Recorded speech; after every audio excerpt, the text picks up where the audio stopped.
नमस्कार दोस्तों, स्वागत है आपका। आज हम एक ऐसी केस देखने वाले हैं जो हमें ये बताएगी कि हमारे जो करीबी है वो हमेशा हमारे साथ होते हैं।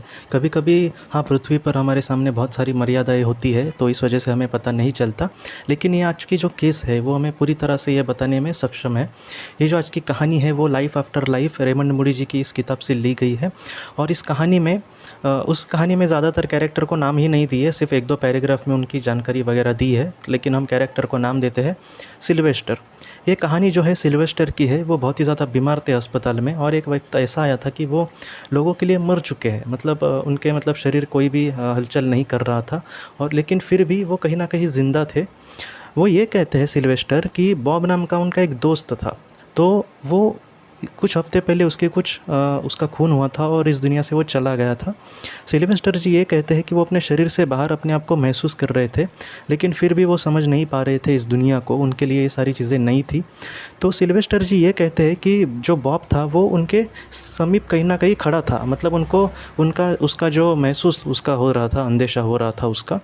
तो सिल्वेस्टर जी ये कहते हैं कि उसके बाद क्या हुआ कि वो बॉब को बार बार पूछ रहे थे कि मैं समझ नहीं पा रहा कि मैं कहाँ पर हूँ या फिर मैं क्या करूँ। लेकिन जो बॉब था वो ठीक तरह से उनको जवाब नहीं दे रहा था, या फिर वो चुप ही था, वो ज़्यादा कुछ नहीं बोल रहा था। सिल्वेस्टर जी ने एक बात कही है, वो थोड़ी सी महत्वपूर्ण है, कि वो ये कहते हैं कि बॉब मुझे वैसे ही दिख रहा था जैसे शरीर उसका था, या फिर जो जब उनको जानते थे बॉब को, अपने दोस्त को, वैसे ही दिख रहा था वो। लेकिन सबसे बड़ी बात उन्होंने ये कही है कि लेकिन फिर भी वो शरीर नहीं था उसका। तो ये बात थोड़ी सी हमें महत्वपूर्ण ये सकती है कि वो दिख तो रहा है शरीर जैसा, या फिर वो उनके सामने ऐसे आया है जैसे वो पहले था। क्यों? क्योंकि वो उनको पहचान सके। लेकिन सिल्वेस्टर जी ये कहते हैं लेकिन फिर भी उसका शरीर नहीं था। और उसके बाद सिल्वेस्टर जी ने ये भी कहा है कि उनका खुद का भी शरीर नहीं था। मतलब वो भी शरीर से बाहर थे, तो इस वजह से वो आत्मा के रूप में थे। ऐसे वक्त में वो खुद भी शरीर नहीं थे ऐसे वक्त।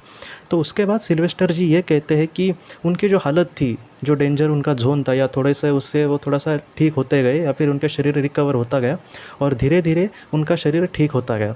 तो एक दिन ऐसा आया कि डॉक्टर ने उनको कहा कि अब तुम खतरे से बाहर हो। मतलब ये सारी चीज़ों में वो होश में नहीं थे, लेकिन फिर भी उनको अंदेशा आया कि मैं अब धीरे धीरे ठीक हो गया हूँ। और जब वो पूरी तरह से ठीक हो गए, या फिर ठीक होने के लिए जब लगे वो, तब वो बॉब वहाँ से चला गया।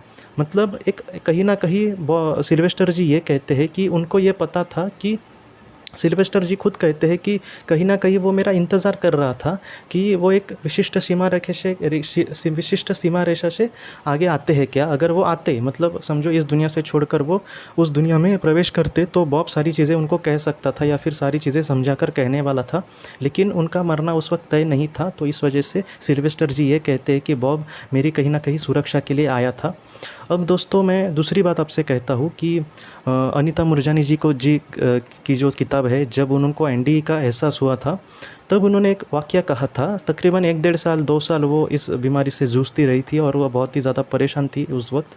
तो उन्होंने एक बात कही थी कि जब उनको एनडी का अनुभव हुआ और वो जब वहाँ पर गई उस दुनिया में, तब उनको पता चला कि जब वो बहुत ही ज़्यादा बीमार थी, मतलब उनकी जो बहुत ही बुरी अवस्था थी, तब उनके पिताजी जो इस दुनिया से चले गए थे, और उनकी एक दोस्त, उनकी एक सहेली जिसका नाम सोनी बताया उन्होंने, तो वो उनके साथ थी उस वक्त दोस्तों। तो आप समझ सकते हैं कि हमें बहुत बार लगता है कि मैं अकेला हूँ या फिर मैं मुसीबत में हूँ, लेकिन कहीं ना कहीं आत्माएं हमारे साथ होती है। वो हमें कहीं ना कहीं शक्ति देने की कोशिश करती है दोस्तों। आपने भी देखा होगा कि समझो कोई बीमार हो तो कभी ना कभी ऐसा उसको अंदर से एहसास होता है कि थोड़ा सा वो सुकून महसूस करता है या फिर शांति महसूस करता है, लेकिन ये हमें पता नहीं चलता ऐसे वक्त में। लेकिन जब आत्मलोक में चले जाएंगे, या फिर जब हमारे सामने ये सारी चीज़ें आएंगी, तब हमें पता चल जाएगा कि आखिर में ये सारे लोग कौन होते हैं, या फिर ये हमारे हमेशा करीबी होते हैं। देखिए, उनकी भी एक विशिष्ट मर्यादा होती है, वहाँ तक वो हमें मदद कर सकते हैं। बहुत लोग यही कहेंगे कि अगर वो हमारे साथ है तो हमारे सामने दुख क्यों आते हैं, ऐसा भी बहुत लोग कह सकते हैं। लेकिन उनकी भी एक खुद की एक मर्यादा होती है, तो वहाँ तक वो कुछ कर सकते हैं, उससे ज़्यादा कुछ नहीं कर सकते। लेकिन फिर भी मैंने जितना देखा है उतना आपको बताता हूँ कि वो अपने हिसाब से बहुत ज़्यादा करते हैं। इसलिए मैं हमेशा आपको कहता हूँ कि ध्यान करें, या फिर आपके जो करीबी है वो हमेशा आपके साथ है, आप चिंता मत करें। एक दिन ऐसा आएगा जब हम उनसे मिल पाएंगे, हम उनसे ढेर सारी बातें कर पाएंगे। लेकिन फ़िलहाल मैं यही कहूँगा कि आपके सामने जो भी परेशानियाँ हैं, या फिर जो भी आपके सामने ज़िंदगी है, उसको जितना हो सके अच्छे से जीने की कोशिश करें। पृथ्वी पर जीवन जीना सचमुच बहुत ही पता है मुश्किल है, लेकिन फिर भी जितना हो सके हमें कर्तव्य करते जाना चाहिए। तो आज की इस कहानी को लेकर दोस्तों कोई भी अगर आपके सवाल हो तो आप ज़रूर पूछें, जितना हो सके मैं उसका आपके ज़रूर जवाब देने की कोशिश कोशिश करूँगा। हम अपनी अगले वीडियो में मिलते हैं। आप अपना अपने परिवार का ख्याल रखना। आपका बहुत बहुत शुक्रिया।